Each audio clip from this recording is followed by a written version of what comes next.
મેથીનું શાક અને બાજરીનો રોટલો જમવા માટે રેડી છે, તો આવી જાઓ બધા જમવા। રેસીપી છેલ્લે સુધી જોજો, વિડીયોને લાઈક કરજો અને અમારી ચેનલને સબસ્ક્રાઈબ કરજો।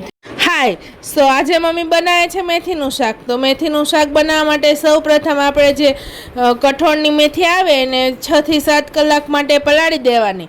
ત્યારબાદ તેને કુકરમાં 2 થી 3 સીટી કરીને જો આમાં વિડીયોમાં બતાવે એ પ્રમાણેની કન્સિસ્ટન્સી કરી નાખવાની કે જેથી જોવી રીતના મેથી થવી જોઈએ। પછી બફાઈ ગયેલી મેથીને 2 થી 3 વાર પાણીથી ધોઈ નાખવાની જેથી તેને કડવાશ રહેલું હોય એ નીકળી જાય। અને જો આ બધો વઘાર માટેનો સામાન છે શાક બનાવવા માટે, અને પહેલાં સૌ પ્રથમ જો તેલ મૂકી દેવાનું અને તેલને ગરમ થઈ જાય ત્યારબાદ તેમાં જીરું નાખવાનું।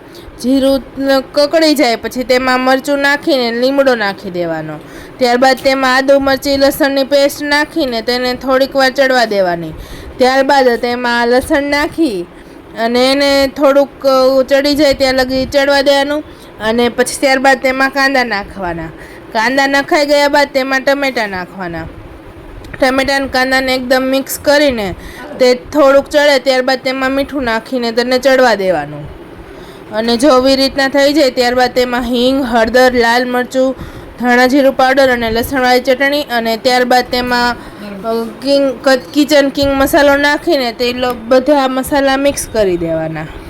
તો જો બધા મસાલા નાખાઈ ગયા છે ને હવે તે મિક્સ થઈ ગયા। બધા મસાલા મિક્સ થયા બાદ તેમાં જે બાફેલી મેથી રાખેલી હતી એ મેથી નાખીને તેને એકદમ મસાલા એકદમ મિક્સ કરી નાખવાની।